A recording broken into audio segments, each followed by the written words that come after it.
So, after the seemingly out of nowhere news of the Motherwell manager's departure yesterday, I thought it would be prudent to make a video in regards to who could potentially be the new managers for each of the four clubs in the Scottish Premiership that are currently managerless, which actually means a third of the league before we start next season hasn't got a manager, and we'd have even more if Derek McInnes hadn't been appointed as Hearts boss, although in saying that he probably would still be Kilmarnock boss if he hadn't been appointed Hearts boss. But you can see on the left there we have a list of our longest serving managers in the Scottish Premiership, and at 5 days, Derek McInnes automatically, no matter who gets appointed at the four vacant clubs, will be the 8th longest serving manager in the Scottish Premiership at Hearts when these guys get appointed. So first of all, thank you very much to all the new viewers and subscribers on the channel. As always, it's greatly appreciated.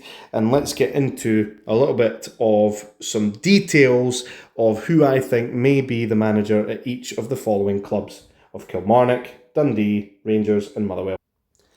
Starting off at Kilmarnock, and I've seen this one floating around a fair bit, we have Stuart Kettlewell, obviously former Motherwell and Ross County boss. Motherwell recently this season, he didn't actually get sacked, he walked away due to what he said was too much abuse that his family was taking from fans, or that he was taking from fans, one or the other, and his family were getting affected by it. The kind of football he was trying to play at Motherwell when he was there was trying to be free-flowing attacking. He did have a lot of injury issues at Motherwell, but there was some Motherwell fans that said, kind of similar to Ange Postecoglou's complaints at Spurs, that he lacks a plan B. He's picking favourites. His squad choices are a little bit strange at times.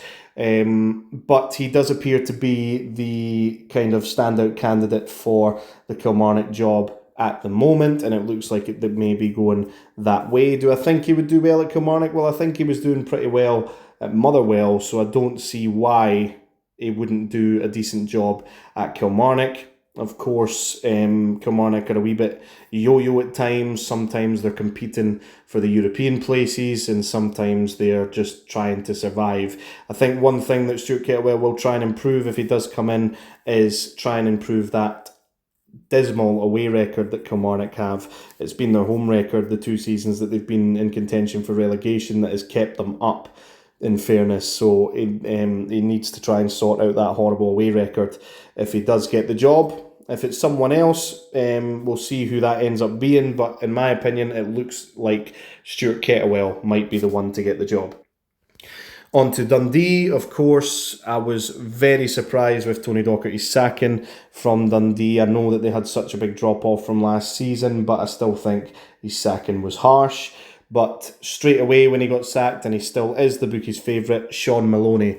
Of course, Shawn Maloney's had a couple of managerial jobs in Scotland. In particular, he had the Hibs job, where some people argued he wasn't given enough time in charge of Hibs, but the results weren't the best in the world when he was there. But he wasn't given all that long, in fairness, so it's kind of hard to judge how well he would do with Dundee. He looks like someone who tries to play football with his teams, and sometimes Hibs were getting caught out with that. They've been a bit better at it this season under David Gray, but even at the start of the season when David Gray was trying to play football and keep the ball on the ground, in particular there was a game at Celtic Park where the goalkeeper just completely messed it up, and Celtic got a free goal basically in the League Cup from it. Shawn Maloney appeared to be the same. He did of course have David Gray on the staff, I'm sure, so that might be where David Gray took it from, but we'll see how he would get on at Dundee if he is the one to take the job. Who he brings on as assistants as well remains to be seen. But if he can get them playing the kind of football that he kind of wants to play, I think Dundee will not be in a relegation battle next season. That all depends on, of course, recruitment as well. Can Simon Murray kick on as well? Obviously, they lost Luke McCowan this season, and they're losing Lyle Cameron as well. So those guys need to be replaced. Luke McCowan kind of wasn't. Lyle Cameron needs to be replaced as well. So we'll see how Dundee get on if Shawn Maloney is the one to be in charge. On to Motherwell, of course, the manager only left yesterday, so there's not really been any bookies' favourites, really, from what I've seen anyway. I might be wrong on that, but I think Tony Docherty would be a great shout for Motherwell. I thought he could have been a good shout for Kilmarnock as well, potentially. I think he will end up at a Scottish club, and I do think that some clubs will be looking to snap him up, because I just don't agree with his sacking from Dundee. And he got a team that had lost some players playing really well, and I don't know. I still don't agree with the sacking, and I think he should be given another chance at another club, and Motherwell might be the one to do that for them. There could be, at the time of recording, I haven't seen any clear-cut candidates, so this one is a little bit of a left field one, in all honesty. It could be somebody else that's just out of the league. Obviously, that's what they did with the last managerial appointment after Stuart Kettlewell, or they could go with someone who knows the leagues, like Tony Docherty. Motherwell, though, I think, they've kind of established themselves as a Premiership club, similar to St Johnstone, who of course went down this season, but I think they do have the players, as long as they don't lose too many key players. There was the rumours that Lennon Miller is going to go to a big club for maybe even as high as £10 million, which I think would be a great bit of business from Motherwell, with a guy that's only got a year left on his deal, to go for that kind of money, especially from the Scottish Premiership when it's not a Celtic or Rangers. It kind of shows the potential that Lennon Miller is exhibiting, if that's the case. But I think as long as they reinvest that money in the squad and keep some other key players, then they should be okay. They have been hit by a lot of injuries this season as well, in fairness. So that could be something that if they avoid next season, they could potentially push one of those top 6 spots. But I don't think they'd be in any danger of relegation, especially if Tony Docherty came in. And on to the Rangers job. It looks more and more likely day by day that Steven Gerrard is going to be the one to return into the hot seat at Ibrox. There was a little bit of discussion about some other candidates, potentially Russell Martin, who that one never really seemed to gain any traction. The only real other one that gained sort of traction was Davide Ancelotti. According to reports in Scotland, it's Steven Gerrard that's got the job. According to reports in Spain, it is Ancelotti that's got the job. I do think it would be more likely to be Gerrard, though, at this stage. Ancelotti wouldn't be coming in right away, which isn't something you really want from a new manager. Gerrard looks... there was obviously the charity do that he was supposed to be doing for Cisse. I don't know if it was a charity match or whatever, but he's pulled out of that now. And supposedly there's been chat with some potential backroom staff candidates as well, the likes of Stephen Davis. Jordan Henderson's name was floated as well. So it looks more and more likely that it's going to be Steven Gerrard. Do I think that it should be Steven Gerrard, personally? No, because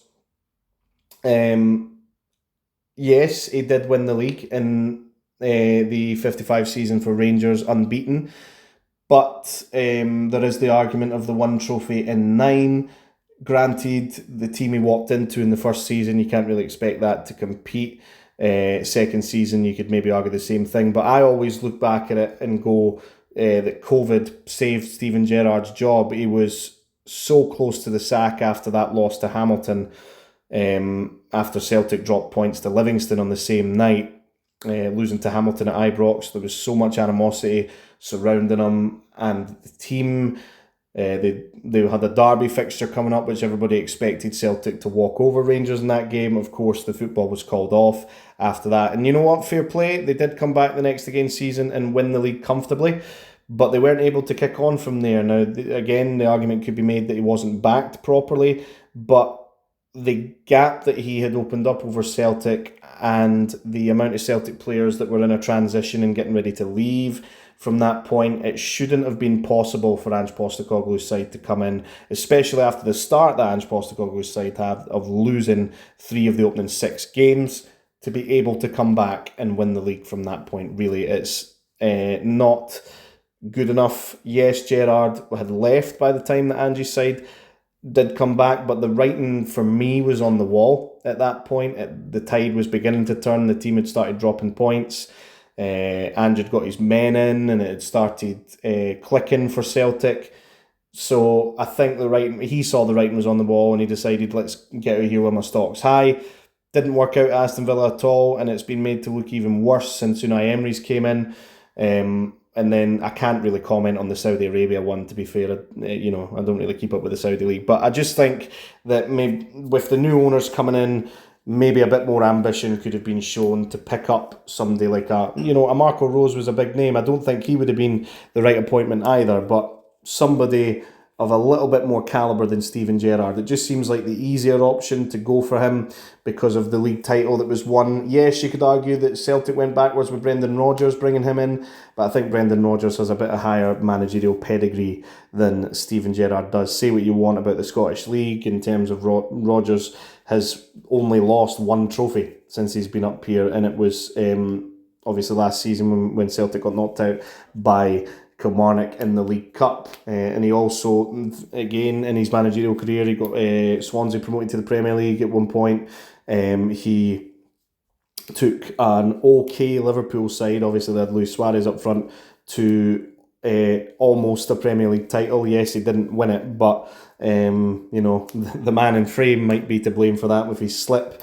And he won the league, the FA Cup with Leicester, got them European football on a consistent basis. Their highest finishes in the league out with that league winning season. So I just think that it will not work out for Steven Gerrard this time around. I could be proven wrong. He is a big name.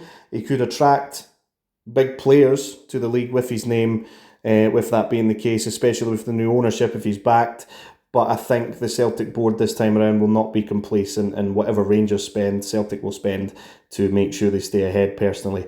That's going to do it for the video then. That's who I think could potentially be the new managers of each of the clubs. Of course, some of them are the bookies' favourites anyway, so they might not come as a surprise. I just thought it prudent to make the video after the surprise departure from Motherwell yesterday. If you are new around here, thank you very much for watching. Please consider liking and subscribing and checking out the other content on the channel, and I'll catch you in the next one.